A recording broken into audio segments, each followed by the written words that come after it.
Halo Binusian, jumpa lagi dalam program Binus on Screen. Dan tentunya bareng gue Trista Prandawa dan gue Elisa Levina. Nah, mungkin para Binusian juga bingung kan, loh kok Trista sama seseorang yang berbeda dari yang biasanya.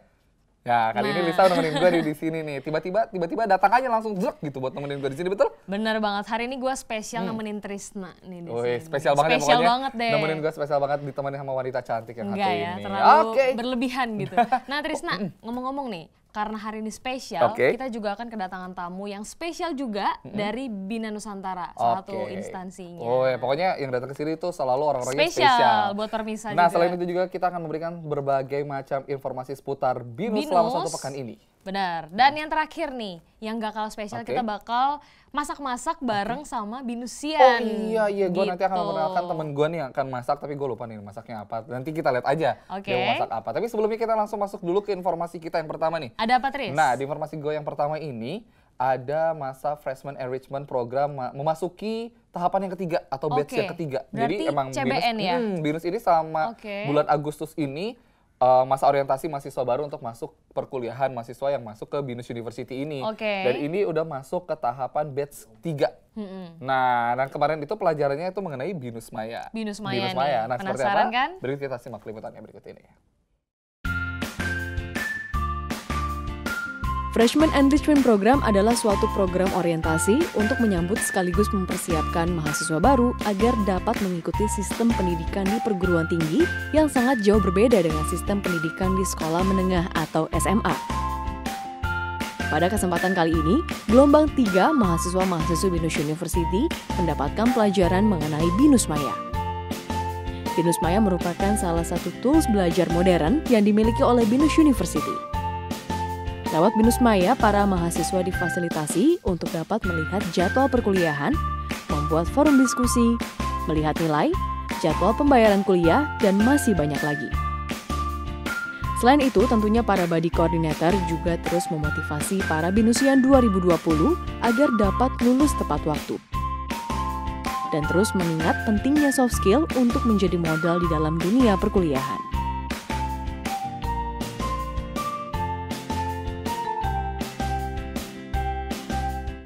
Itu dia. Jadi emang di awal-awal tuh mereka diperkenalkan tentang Binus Maya. Binus Maya itu kan merupakan apa ya, sarana yang fasilitas deh yang dikasih dari Binus yang memang harus mahasiswa tahu ya.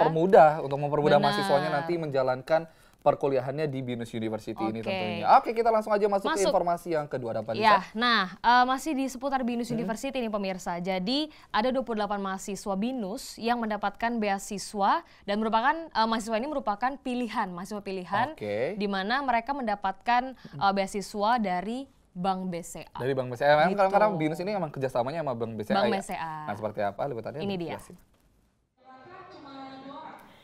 Program Pendidikan Teknik Informatika kembali digelar untuk keempat kalinya di BCA Binus University.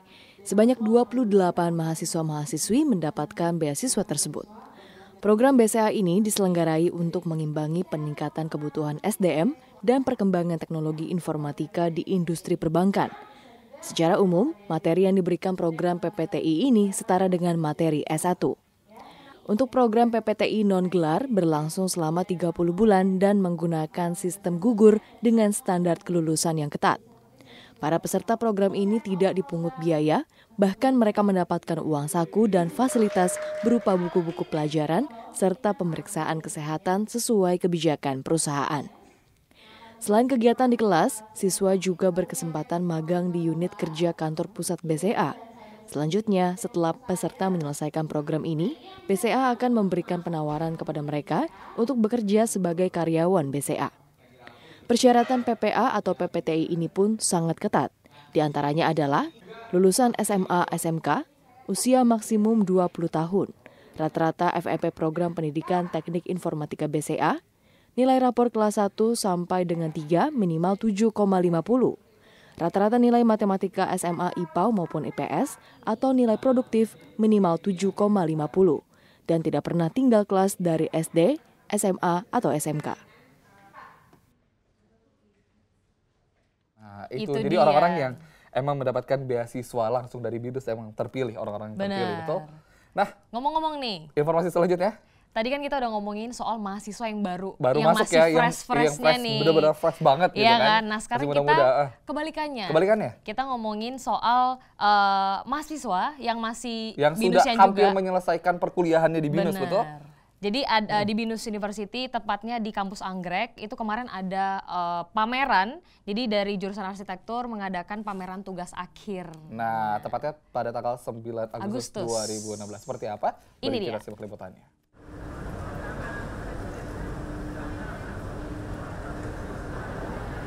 Pameran tugas akhir arsitektur BINUS University ini dibuka oleh kata sambutan dari John Freddy Bobby Saragi selaku Head of Faculty of Engineering dan perwakilan salah satu penguji yaitu Cosmas Ghazali. Dilanjutkan dengan Head of Studio Architecture Department BINUS University, Yosika Mariana, yang sekaligus membuka acara pameran karya tugas akhir periode 31. Pameran karya tugas akhir ini menampilkan lebih dari 50 hasil karya dari berbagai isu yang berkaitan dengan sustainable, baik itu bangunan publik maupun bangunan pribadi yang telah melalui tahapan paper pemecahan solusi dari isu tersebut. Selama kurang lebih 7 bulan telah mereka lalui untuk mengerjakan tugas akhir tersebut. Dan pada kesempatan kali ini, 9 mahasiswa yang terpilih akan melakukan presentasi di depan para penguji profesional yang tidak asing lagi di dunia arsitektur. Di antaranya adalah Nadia Putri Fajar Rahmadi, Della Okta Atama, Andriono Salvito, dengan penguji Sony Suntato, Akyar Fajar Rahmadi, Arindra Januari, Yohanes Markus dengan penguji Yuria Antar, Monik, Nitya Swasti Paramita, Marsha Maturani dengan penguji Cosmas Ghazali. Program studi arsitektur BINUS University berfokus untuk menghasilkan sarjana arsitektur yang siap pakai, inovatif, memiliki konsep peduli lingkungan dan nilai-nilai budaya lokal yang kuat. Selain itu, pemahaman teknologi informasi menjadi nilai tambah yang terintegrasi dalam bidang keilmuan yang dikuasai. Harapan saya udah pasti adalah bahwa para lulusan itu bukan hanya sekedar mengetahui atau bisa mendesain secara unik dan baik, tapi juga mengetahui bagaimana cara implementasinya. Ya, jadi karena itu yang secara umum secara nasional yang saya lihat banyak sekali para arsitek muda itu kurang pengetahuannya terhadap implementasi terhadap desain yang mereka buat. Nah itu saya harap itu bisa dipelajari pada saat mereka sudah lulus, walaupun kalau mereka tidak dapat di kampus, tapi itu harus mereka segera pelajari. Topik atau isu utama yang mengenai sustainable. Ya, itu dia. Nanti kita akan langsung mendatangkan orangnya ke sini ya. Pembimbingnya langsung dan mahasiswanya langsung yang benar banget. Dan jangan lupa nanti Trisna katanya mau jemput temennya kan? Oh iya, nanti gue juga akan menjemput temen gue untuk masak di sini. Tapi jangan kemana-mana, tetap di BINUS On Screen.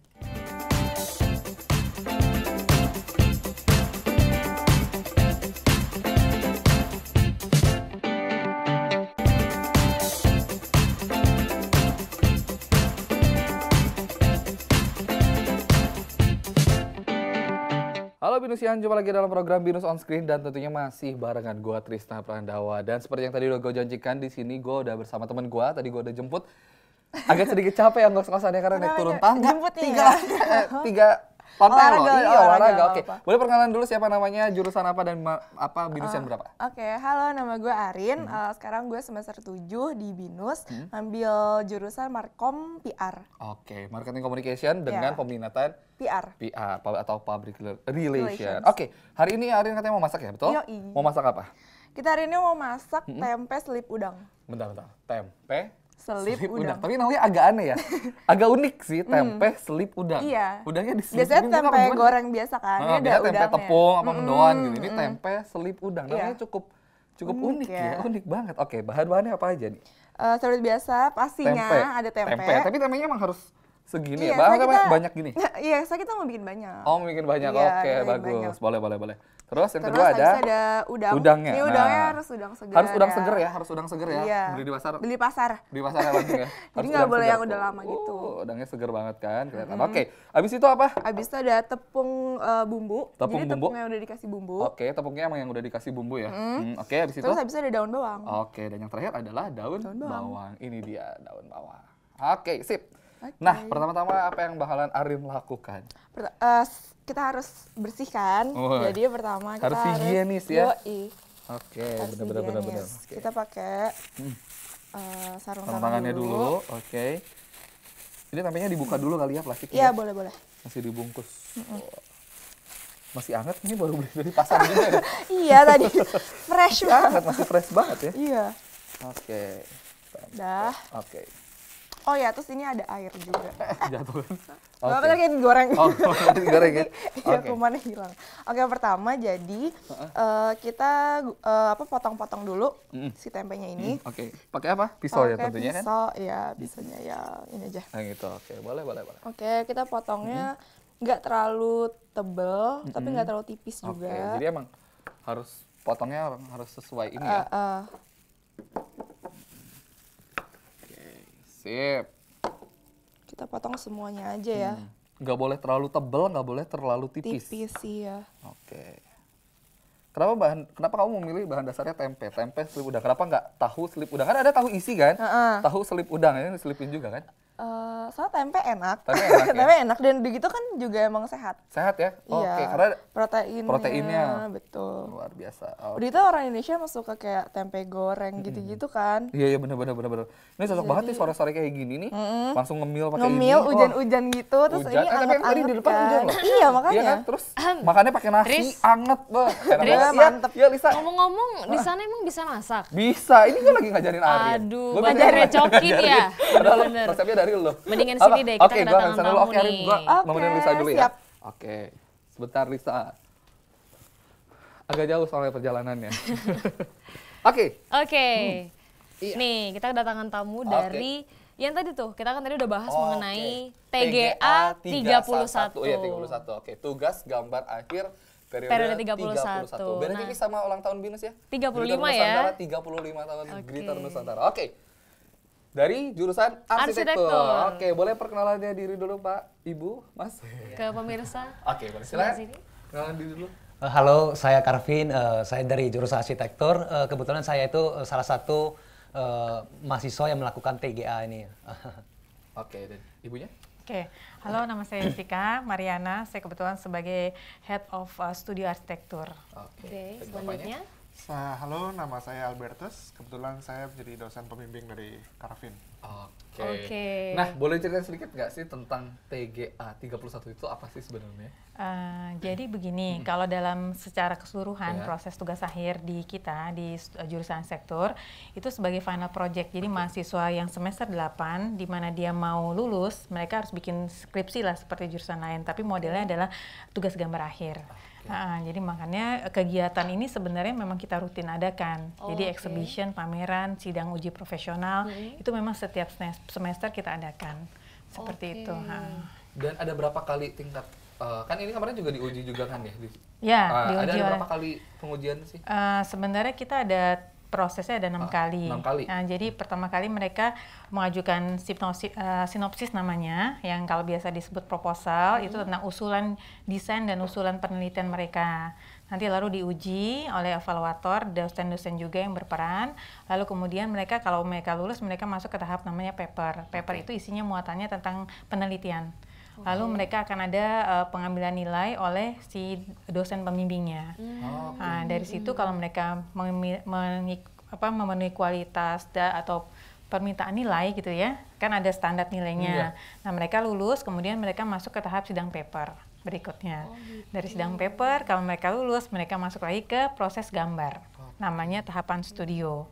Nah kalau soal jurusan arsitektur nih, aku maksudnya penasaran sih. Jadi mahasiswanya itu misalnya per semester itu pasti ada dapetin tugas gambar akhir ini atau gimana, Bu? Ya, tiap semester. Oh, tiap semester. Ya, jadi setiap semester mereka pasti ada. Jadi semester 8 biasanya kan itu udah terakhir, kemudian nanti semester 9 biasanya ada mahasiswa yang masih ketinggalan di semester 8, mereka ada mata kuliah yang nggak lulus, mereka ngambil di semester 9-nya. Oh gitu. Tapi berarti dari semester 1 sampai 8-nya full teori gitu? Ya, ada teori, ada gambar juga.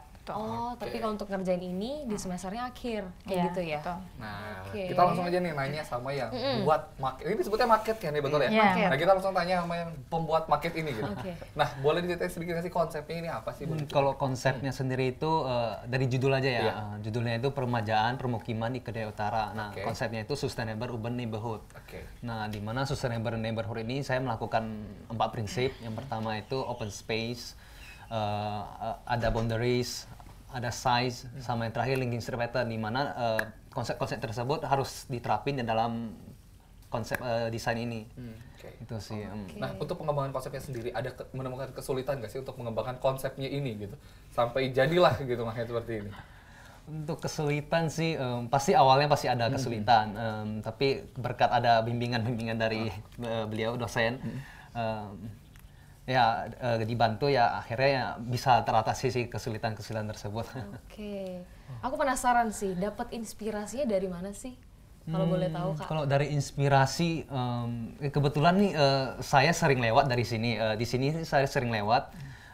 Terus kebetulan nih judulnya peremajaan kan. Jadi meremajakan, jadi daerah kumuh menjadi daerah yang bagus gitu. Nah, saya sering lewat sini, daerah sini itu banyak yang kumuh-kumuh gitu, banyak pasar yang berantakan gitu. Jadi ya ini menjadi awal ide saya, saya ambil ini aja deh jadi topik saya gitu. Oke, nah kalau dari Bapaknya sendiri, ini kan Bapak sebagai dosen pembimbingnya gitu. Nah, selama prosesnya ini Bapak melihat ada kesulitan atau kendala apa nggak sih dari si mahasiswanya ini? Iya, sebetulnya ini karena tadi disebutkan tugas gambar akhir dari mahasiswa dari jurusan arsitektur gitu, sebetulnya para mahasiswa ini kan sudah di level yang tinggi gitu ya, dari semester akhir, sehingga sebetulnya mereka sudah mendapatkan bekal yang cukup karena dari semester pertama sampai semester 7 mereka sudah dilatih lah untuk bisa melakukan ini. Sebenarnya kendala-kendalanya adalah mungkin yang cukup signifikan dari segi waktu lah, biasa lah ya, karena harus ini itu dan segala macam, sehingga kadang-kadang harus ekstra effortnya. Cuma rasanya dengan materi-materi yang sudah diberikan di semester-semester sebelumnya, tinggal pengaturan waktunya saja yang perlu dipersiapkan gitu. Dan tapi so far sih kalau memang baik persiapannya dengan sudah timingnya sudah dilaksanakan dengan baik, rasanya tidak jadi masalah ya. Contohnya mungkin punya Carvin ini, kalau sedikit curhat misalnya gitu ya, dari awal memang tadi seperti sudah dikatakan ada sinopsis, proposal, dan Carvin ini salah satu mahasiswa yang progresnya naik gitu, naik tangga gitu. Jadi dari awal memang mungkin ada sedikit kesulitan, kesusahan, meskipun itu suatu hal yang wajar gitu ya. Tapi pada akhirnya dia bisa menyelesaikannya sampai dengan akhir dengan kualitas yang cukup baik. Tapi kalau dari konsepnya sendiri ini emang Carvin emang pure dari Carvinnya sendiri atau emang dari Bapak emang ada masukan atau gimana? Nah itu dia, karena ini merupakan akhir gitu ya. Sebenarnya Carvin sudah dibekali sebelum-sebelumnya dengan teori-teori atau metode-metode yang dia bisa rumuskan sendiri dari permasalahan yang mungkin Carvin sendiri yang bisa yang memilih gitu. Jadi sebenarnya dari pembimbing tugasnya hanya sebetulnya adalah lebih mengarahkan saja. Mungkin kalau ada kesulitan-kesulitan yang mungkin belum bisa diselesaikan, bisa dibantu untuk diselesaikan masalahnya. Tapi mungkin kalau lihat dari persentase, nggak 50-50 juga. Mungkin Carvin yang punya 70% yang mungkin lebih berperan lebih banyak gini untuk menentukan itu. Oke. Untuk TGA 31 ya, untuk TGA kali ini tuh ada tema tersendiri nggak sih Pak? Ataukah dari mahasiswanya yang punya tema masing-masing atau memang udah ditentuin nih dari TGA kalau kali ini? Tema besarnya Bu Yosi ya, tema besarnya itu adalah Sustainable Human Settlement. Jadi memang kaitannya dengan keberlanjutan, sustainability yang kaitannya dengan kebutuhan manusia. Dan di sini mungkin contoh yang paling jelas sekali terlihat dalam proyek Carvin ini, bagaimana menyediakan hunian yang layak untuk manusia. Nah, untuk tugas akhirnya kemarin ini sendiri Bu, itu ada sekitar berapa mahasiswa yang ikut langsung?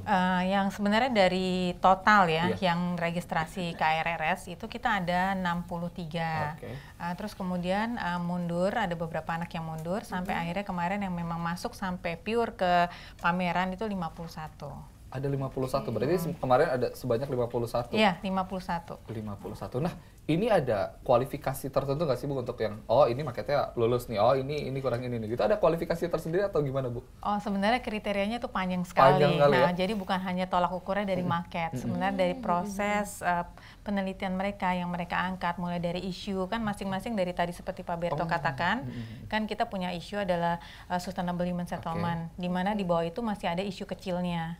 Nah anak-anak itu akan memilih, dia isunya misalkan katakan sustainable energy use, terus kemudian ada lagi sustainable land use dan segala macam. Nah mereka pilih topik itu, kemudian mereka mencari problem yang ada di masyarakat itu apa sih, gitu loh, yang kita bisa selesaikan dari mata arsitektur. Nah sehingga Scarvy menemukan bahwa ternyata di perumahan Kedoya ini ternyata dari perumahan yang slum area tadinya, yang dimana itu suatu pemukiman kumuh, mereka Scarvy memikirkan satu ide di mana dia mencoba gitu membuat suatu bangunan yang bisa mewadahi kegiatan daripada masyarakat menengah ke bawah tersebut. Nah, gitu sih. Nah kalau dari mahasiswa sendiri nih, aku pengen tahu nih berapa lama sih pembuatan market ini sendiri? Kalau pembuatan market sih 2 minggu ya. 2 minggu? 2 minggu. Tapi untuk proses sebelum market itu lama. Apa yang membuat lama tuh apanya? Pertama penelitiannya seperti yang dikatakan Bu Yosi. Terus kemudian dari paper kan belum tentu benar, jadi harus ada asistensi sama pembimbing. Kemudian kalau udah di ACC baru dinilai, kalau udah di ACC udah dinilai selesai, nah baru proses gambar. Dari gambar tersebut kalau udah selesai baru bisa market gitu, nggak bisa langsung market.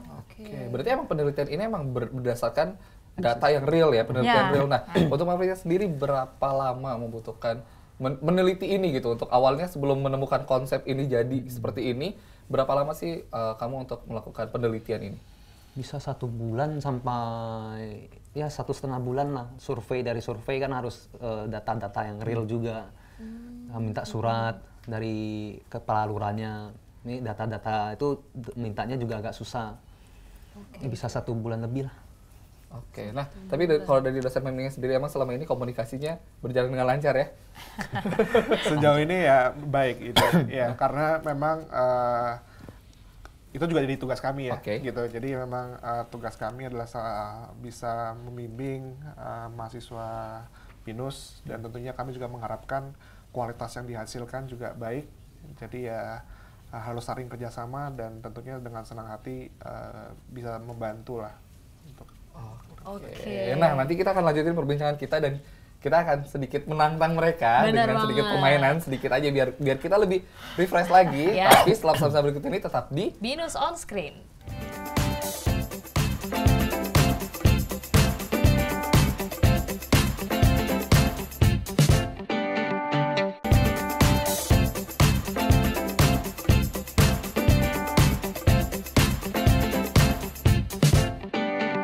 BINUSian masih di BINUS On Screen dan tentunya masih barengan gue juga ada Arin. Nah kalau tadi kan kita udah ngobrol-ngobrol dikit nih dengan jurusan arsitektur. Nah kita balik lagi nih ke masaknya, gue mau lihat aja nih Arin udah sampai mana masaknya. Tadi kan udah potong-potong tempe. Potong-potong tempe ya, tempenya dipotong-potong segini. Terus? Tipisnya segitu, terus habis sama ngupas udang. Oh, udangnya dikupas ya. Nah, jadi seperti ini udangnya udah dikupas. Nah, ini udah dikupas-kupasin semuanya ya. Ini berarti udah tinggal goreng? Belum? Masih ada proses lagi abis ini? Apa prosesnya? Apa ya? Kita sekarang mau nyampurin sama air dulu. Ini campurin dengan air? Iya, tepungnya mau dicampur sama air. Ini, 1 gelas cukup? Nggak satu gelas juga sih, kayak setengahnya gitu kan. Setengahnya dulu ya? Jadi dicampurnya sampai nanti dia kental gitu. Sampai larut? Iya, coba dikit dulu aja. Kita... Pokoknya ini pakai tepungnya emang udah tepung bumbu ya. Jadi bukan tepung biasa gitu kan, ntar jadi rasanya. Iya, nanti tepung biasa. Nah, ini oke. Jadi emang udah tepung bumbu, terus nanti dikasih air lagi. Sampai dia kayak air mineral. Sampai dia kental gitu. Sampai dia kental. Oke, ini berarti ini dulu ya. Berarti emang tadi kita ulang lagi ya, proses pertamanya tadi potongin dulu tempenya nih. Potong dulu tempenya. Ya sesuai selera ya, mau tebel, mau tipis, bebas. Oke. Habis itu baru kupas bawangnya. Bawang, udang. Bawang, iya bener. Udang, kenapa bawang sih? Ngeliat itu, daun bawang. Terus habis itu kita kasih air di tepung bumbunya ini. Tepung bumbunya sampai dia kayak kental gitu. Sampai kental. Itu udah belum ya? Belum, kasih lagi. Oke, itu kan hampir 1 gelas kan Arin? Iya. Bener. Iya. Aku soto ya. Maaf. Enggak juga sih.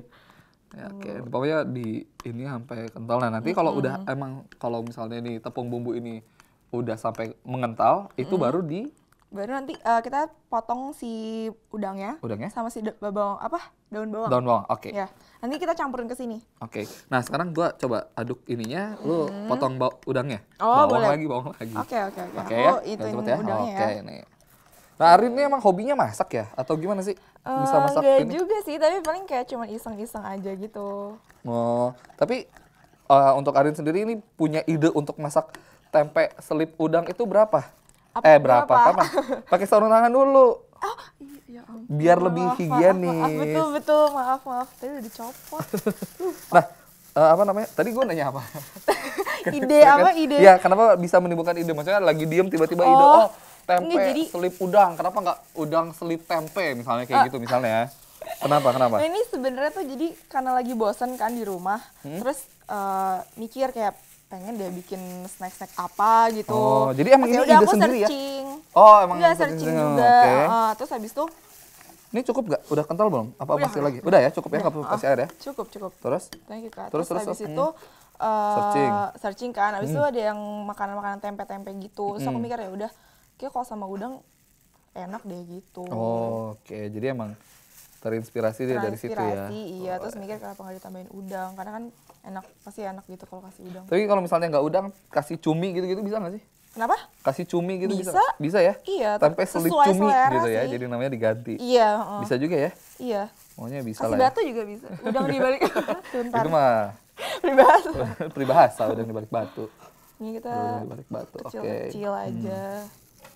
Oke, gue pikir tuh tadi emang satu ini nanti ditempelin sama tempenya ini, enggak ya? Bukan kayak gitu ya? Enggak, Oke, nah untuk daun bawangnya ini kapan untuk? Abis ini. Abis kita. Jadi potongin dulu udangnya, ya. Masukin ke sini, terus potongin daun bawangnya, masukin sini satu ya. Oke, terus kapan nyampurin sama tempenya? Nanti udah kalau semuanya udah kecampur, baru kita si tempenya diituin ke sini gitu. Oh, baru nanti dicemplungin juga tempenya di sini jadiin satu. Oke. Tris, ya. Tadi katanya mau nantangin. Kok agak lama gitu ya di ini meja sebelah ya? Arin kalau makanan sukanya iya, sebenarnya kesini nemenin Arin, kasihan dia sendirian. Oke. Arin kok nemenin Lisa dulu ya di sana ya. Oke. Oke, Kak, kan nemenin Lisa dulu sebentar. Maklum ya Ibu, dia memang orangnya suka gitu deh. Oke. Nah, hari ini kita akan menantang dari jurusan arsitektur. Oke. Permainannya seperti apa, Lisa? Jadi nanti tim kreatifnya ini, tim kreatif kita udah siapin beberapa gambar arsitektur tentang arsitektur bangunan. Nanti ibu dan bapak dan kakaknya juga bisa jawab benar atau salah. Oke. Gitu. Kita langsung masuk. Udah siap? Udah siap ya? Sudah siap. Oke, soalnya gampang. Oke, kita lihat dulu gambar yang satu ini. Mana gambarnya? Nah, ini udah dilihat secara sama? Udah, 3, 2, 1. Oke, benar ya. Benar atau salah, bangunan ini terletak di Bukit Tinggi? Benar. Benar, yakin? Benar ya? Benar ya, jawabannya benar. Oke, dikunci ya jawabannya. Oke, kita lihat. Benar atau salah? Bahwa bangunan ini terletak di Bukit Tinggi. Jawabannya, kita lihat. Letaknya di mana? Oke. Bukan. Salah ya berarti. Harusnya jawabannya salah. Oke, ini gambar yang kedua. Nah, benar atau salah? Taman ini terdapat di Jepang. Benar atau salah? Salah. Dari ibunya? Salah benar. Benar deh. Benar ya? Oke. Kita lihat ya. Jawabannya adalah Kebon Raya Cibodas. Berarti yang bukan di Jepang ya. Jadi harusnya jawabannya salah. Mungkin mirip-mirip ya. Jadi ya, agak kayak ada bunga sakura gitu. Oke, selanjutnya nih. Soal nomor 3, kita lihat gambarnya. Ini dia. Star. Nah, pertanyaannya, benar atau salah bangunan ini terdapat di Arab Saudi Mekah? Salah. Salah. Ibu tahu nggak itu di mana bangunannya? Atau bangunan apa, tahu nggak? Hotel itu kayaknya. Oh, hotel kayaknya. ya? Oke, kita lihat dulu. Jawabannya adalah Masjid Agung Jawa Tengah. Berarti benar ya, jawabannya salah ya. Oke, selanjutnya Tri. Nomor 4. Kita lihat gambar berikut ini. Susah ya. Nah, apakah benar atau salah tempat ini bernama Brown Canyon Semarang? Brown Canyon Semarang. Brown Canyon. Gue taunya biasa Green Canyon. Green Canyon ini ya. Brown Ini Canyon Semarang. Benar atau salah? Benar kayaknya. Benar ya? ya? Oke, kita lihat jawabannya. Apakah benar ini adalah Brown Canyon Semarang? Kita lihat. Grand Canyon Colorado. Jauh ya, beda ya. Berarti salah ya? Salah. Baru benar 1. Benar 2 tadi. Nomor 2 sama nomor 3 benar. Oh iya, oke. Oke, kita lihat ke soal nomor 5. Selanjutnya. Kita lihat gambarnya. Gambar nomor 5, kita lihat. Nah, pertanyaannya, bangunan ini terdapat di Jogja. Benar atau salah? Salah deh. Salah ya? ya? Salah. Yakin? Kalau menurut Bapak ada di mana? Bali mungkin. Bali ya. Oke, kita lihat jawabannya Oke. apakah benar. Ada di mana bangunan itu? Kita lihat. Jawabannya adalah Kamboja. Berarti benar beda 3 tipis ya? Ternyata bangunan Indonesia sama luar beda tipis ya. Oke, kita lihat ke 6 soal nih. ya nomor 6. Kita lihat gambarnya berikut Gambarnya ini. adalah? Gambarnya. Nah, Nah, kan di mana ini? Benar atau salah bangunan ini memiliki bangunan yang serupa di Kediri dan di Paris? Apakah ini yang di Paris? atau Jadi di Kediri juga ada nih, Kediri. bangunan kayak gini, Kediri sama Paris nih. Nah kalau bangunan tadi benar di Paris? Benar. Di Paris. Benar ya di Benar Paris ya? ya? Kita Benar lihat ya? jawabannya. Oke. Benar atau salah? Kita lihat. Nah, betul. Benar banget. Oke, untuk gambar selanjutnya. Yes, Boleh kita langsung masuk dikasih ke soal berikutnya. Kita lihat gambar berikut ini. Nah, ini dia. Pertanyaannya, benar atau salah patung Yesus ini sangat terkenal di Brazil, biasa disebut dengan Rio de Janeiro? Benar atau salah? Salah. Salah. Tadi sih gambarnya kayak salah. Salah. Ya. Menurut Bapak itu di mana? Timur atau ini bukan di Flores ya, di Flores atau enggak kalau enggak di Manado. Oh, Manado ya? Bukan di Flores, bukan di Brazil ya? Brazil ini Bukan ya. ya? Oke, kita lihat Salah. jawabannya. Ayo, jawabannya Benar adalah atau salah? Bangunannya ada di Iya, Toraja. Toraja. Tapi benar jawabannya. Salah, salah bukan di ya. Brazil, bukan. Oke, next nih gambarnya ada apa? Nah, benar atau salah patung Buddha ini terdapat di Thailand? Benar atau salah? Patung Buddha ini terdapat di Thailand. Benar atau salah? Benar. Benar ya? Benar ya? Oke, kita lihat jawabannya. Kita lihat jawabannya. Gambar ini patung Buddha ini ada di Mojokerto ya. Mojokerto. Oke, kita langsung ke soal berikutnya. Kita lihat gambar berikutnya. Next, di gambar berikutnya. Nah, gambar yang terakhir ya. Ya, pertanyaannya adalah Belum bangunan terakhir. ini terdapat di Selandia Baru. Benar atau salah? Selandia Harusnya Baru. benar. Benar ya? Ini kayak film The Hobbit gitu ya. Iya, mirip-mirip Iya, ya. benar atau salah? Benar. Benar ya? Oke, Oke, jawabannya kita lihat jawabannya adalah Iya, benar. Hobbit Selandia Baru. Oke. Nah, Satu pertanyaan terakhir. Ini terakhir. pertanyaan terakhir ya. Oke, pertanyaan terakhir. Lihat gambar berikut ini. Kita lihat. Mana ya udah? Oh, ini dia. ini Oke. dia. Ini benar atau salah? Gurun yang terdapat di Yogyakarta ini menyerupai gurun Sahara di Afrika. Apakah ini terdapat di Afrika? Benar ini di Afrika? Bukan. Bukan. Salah. Afrika mana ada air ya? Salah. Menurut Bapak ada di mana, Pak? Tadi gimana? Jogja. Jogja, benar. Oh, berarti menurut Bapak ini di Jogja. Jogja. Oke, kita lihat Oke, jawabannya. bukan, kayaknya. Benar atau salah? Kita lihat jawabannya. Oh, Salah. Bukan, ternyata gurun Sahara Afrika. Ternyata emang kalau kita lihat nih Pak ya Bu ya, berarti emang bangunan di Indonesia nggak jauh beda. Ternyata di luar Sama juga yang di ternyata luar. ada aja. Oke. Nah, nanti- totalnya nih berarti ada benar 1, 2, Oke, 3, dari 10 pertanyaan ada 4 yang salah. Iya, berarti 6 6 yang jawaban yang benar. Tepuk tangan Lumayan dong. ya. Udah setengahnya lebih. Oke. Ya. Berarti kita akan lanjutkan perbincangan kita mengenai Seputar TGA 31 31 ini. Tapi setelah pesan berikut ini tetap di Binus on Screen.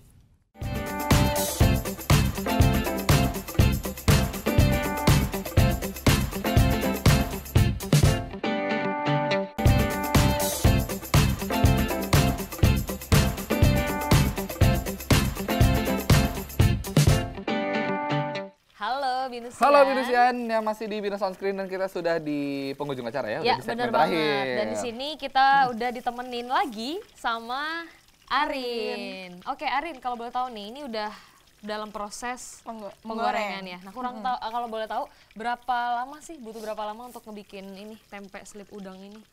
Berapa ya? Gak lama-lama banget, gak bentar-bentar banget sih. Berapa ya? 15 sampai 20 ya. Gimana tuh?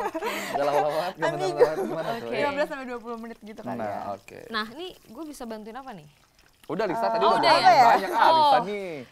Gimana Trisna nih? ini ya, bukannya dia ngebantu kayak malah ngerecokin kamu. Enggak kan, ya? gue ngasih dia semangat. Support. Ayo, lu bisa, lu jago banget masak. Gue memberikan kata-kata positif ya? supaya dia menghasilkan. Nah ya ini bisa, udah sih. Nah, tapi ini kelihatan udah matangnya tuh sampai gimana sih, Arin? Udangnya sampai merah, terus udangnya harus memerah. Terus habis si tepungnya tuh pakai menguning kayak golden kecoklatan brown. gitu ya. Jadi kalau tempenya menguning belum tentu udangnya matang ya? Jadi emang udangnya harus dilihat dulu ya? Oke. Masih itu dong, kalau ntar dia tulangnya tulang apa? Tepung.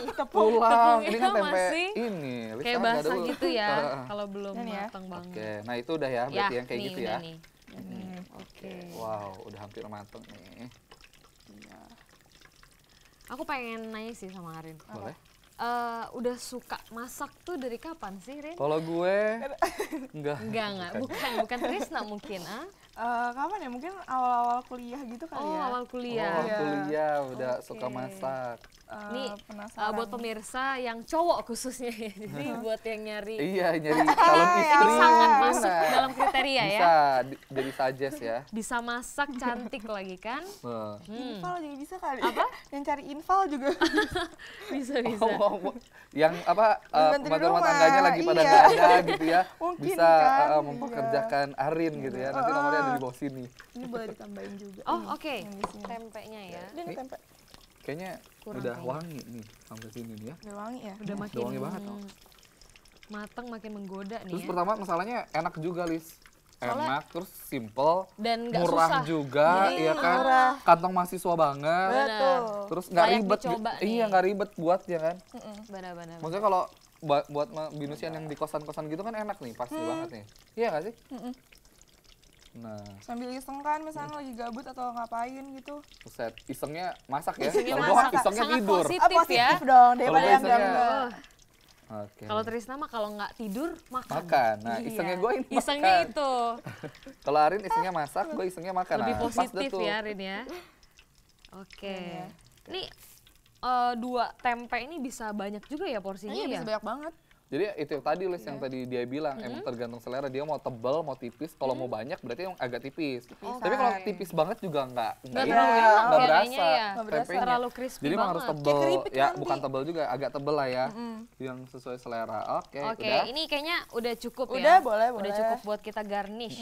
Oke. Nah, ini piringnya yang ini ya, Rin ya, yang putih ya? ya? Yang putih. Oke. Sorry, Lisa. Nggak apa-apa. Oke, nah ini makanya kita stop dulu, nanti kita akan lanjutkan nanti. Kita matiin dulu. Nah, terus abis ini gimana nih, Rin? Kita taruh ininya di... Gua gatel nih ngeliatin ini. Piring. Kalau untuk tempe sendiri nih, cocoknya itu menurut Arin dipasangkannya sama saus apa sih, Rin?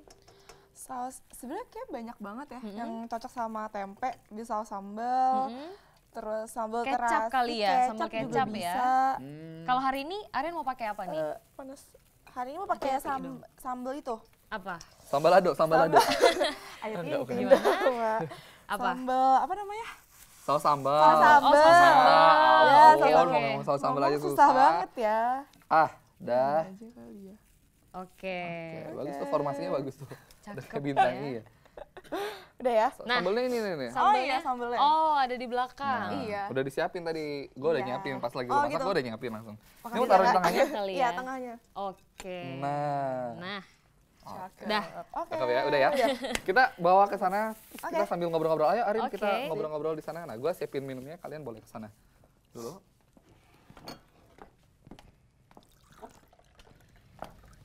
Kita berjumpa lagi Bapak Ibu. Nah, ini hari ini yang masak cantik. Biasanya ada yang ganteng, ada yang cantik. Nah, pemirsa ini adalah apa tadi Arin? Tempe selip udang. Nih boleh pemirsa lihat. Sangat menggoda ya buat sore-sore, buat santapan sore itu gampang dan enak sih. Cepet lagi. Cepet lagi ya. Oke, tempe selip udang. Ini boleh minumannya. Nah, kalau ada makanan kan tentu harus ada minumannya. Benar. Krisna sangat pengertian ya. Jelas. Oke, kalau mau lanjut, sebelum lanjut nih kita cobain dulu deh. Bapak, Ibu boleh dicoba. Silahkan. Arin boleh tahu? Ya. Nih garpunya silahkan. Nah, dikasih nilai nih kalau ada piringnya. Oh iya boleh. Oke, boleh. Pasti Arin lagi deg-degan banget nih. Waduh, gimana nih rasanya ya? Gimana dari tadi dia di sana juga deg-degan gitu. Kalau ibu bapak biasanya kan mungkin menilai tugas-tugas nih. Nah, kali ini menilai berapa sih makanan campur pakai keripik juga enak ya. Kalau Krisna mungkin semuanya enak dicampurin apa? Semuanya dicampur enak ya, semuanya dicampur enak ya. Ya, boleh dicoba silakan. Nah, boleh. Nanti sambil ini kita boleh silakan diambil. Oke, saya ambil ya. Nah, iya boleh. Semoga enak ya, Bu. Maaf kalau nggak enak. Semoga matang. Semoga matang betul banget. Semoga matang betul banget. Krisna boleh diambil ini. Apanya? Pisau ini mungkin. apa? Kalau bisa kok. Nggak apa-apa. Oke. Nah. Iya, boleh. Tapi sebelumnya udah pernah masak ini? Arin, sebelumnya? Sih sebenarnya. Belum pernah ya? Ini baru pertama kali ya? Berarti emang spesial banget, baru pertama kali di Binus On Screen, jadi dia baru. Kita tunggu nih. Kita tanya kepada Ibu Yosika bagaimana rasanya? Ya, enak. Kalau ya enaknya tuh kayak agak setengah hati. Kan ceritanya chef kan. Enak harusnya risih gitu ya, kayak penilaian. Nilainya berapa Bu dari 1 sampai 10 nih buat Arin? Nanti tergantung satunya tuh apa dulu. Oh iya benar. Penilaiannya banyak Krista, banyak penilaiannya. Habis ini dikasih Nah, sambil nyicipin boleh banget, nanti kita boleh sambil ngobrol-ngobrol lagi ya. Nah, kalau ngomongin tentang uji kelayakan profesional, itu seperti apa? Oh, jadi sebenarnya begini. Memang setiap periode tugas akhir kita selalu memang ada uji profesional. Tujuannya adalah kita ingin melihat sih sebenarnya kualitas lulusan jurusan arsitektur kita di mata industri terutama, karena kan kita uji profesional itu kita memanggil para arsitek kan yang ternama, yang udah ahli lah, memang yang udah cukup lama berkiprah di dunia arsitektur. Jadi seperti kemarin kita manggil Bapak Yuriantar, kemudian Bapak Kosmas Guzali dan Bapak Sony Sutanto. Tujuannya adalah ingin melihat tanggapan industri terhadap lulusan kita seperti apa sih. Nah, itu memang kita sering adakan secara rutin. Tujuannya supaya biar industri melihat bahwa kualitas lulusan BINUS ini seperti ini loh. Jadi bukan hanya based on desain saja, tapi ada selain kita mendesain, kita harus punya dasarnya dulu. Kenapa kita harus menyelesaikan problem yang ada di masyarakat, itu sih. Tapi emang dari setiap tahun tema-tema yang diangkat adalah tentang lingkungan sekitar ya, selalu ya berhubungan? Iya, memang selalu berhubungan dengan kondisi lingkungan masyarakat, terutama yang di Jakarta. Karena kan memang kita kan adanya di Jakarta, jadi kita ambil beberapa objek yang ada di Jakarta. Nah, untuk dari dasar pembimbingnya sendiri nih, kan pasti membimbing mahasiswanya kan mempunyai tanggung jawab tersendiri gitu kan, tanggung jawabnya besar karena membimbing gitu. Nah, dalam proses pembimbingannya ini nih Pak, gitu kan, pasti untuk dari konsep-konsepnya gitu, pernah nggak sih nerima, ini konsepnya nggak pas nih gitu, dirombak ulang lagi itu pernah nggak sih Pak sampai kayak gitu Pak? Pernah sih, pernah. Jadi itu bukan suatu hal yang jarang terjadi, bahkan mungkin sering gitu ya, karena mungkin sudut pandang mahasiswa mungkin terkait dengan topik ataupun pembahasannya mungkin tidak sesuai dengan kondisi atau konteks yang ada.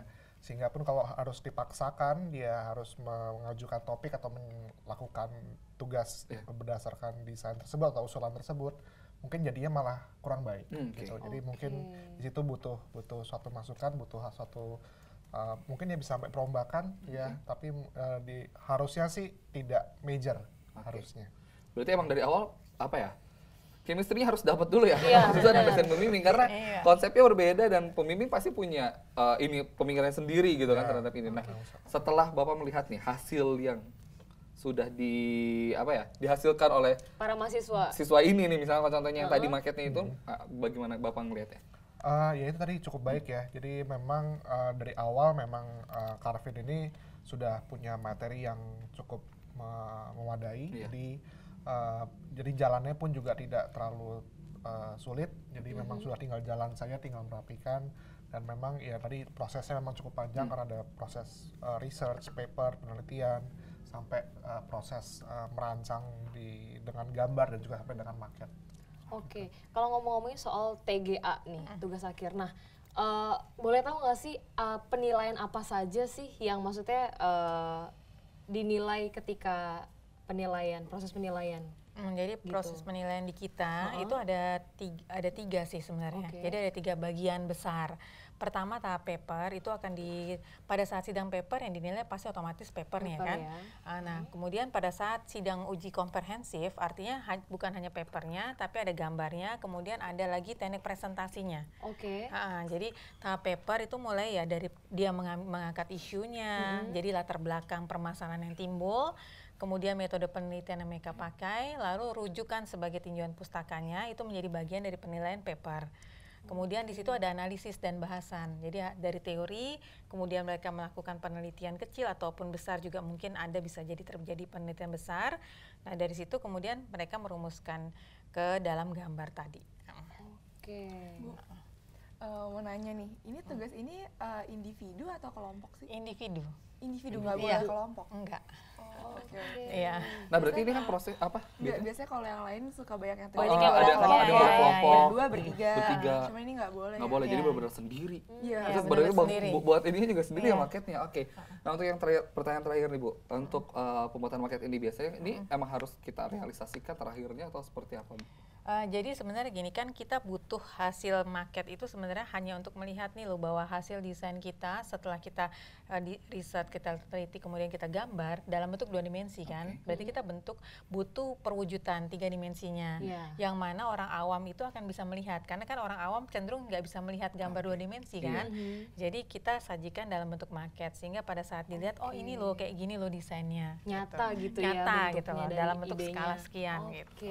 Oke, baik. Terima kasih Bu Yosika yang sudah membagikan ilmunya juga. Terima kasih juga, sukses buat tugas saya. Berarti habis ini masih ada sidang terakhir lagi ya Bu ya? Iya, nanti. Oke, sukses buat sidang sampai akhir ya. Nah, dapat nilai yang maksimal. Oke, terima kasih juga Arin yang sudah bergabung dengan mau masak di sini. Akhir kata gue Trista Prandawa pamit. Dan gue Elisa Levina pamit. Sampai bertemu di episode Binus On Screen selanjutnya. Dadah. Sampai jumpa. Oke, boleh silakan. Boleh loh. Dihabiskan nih.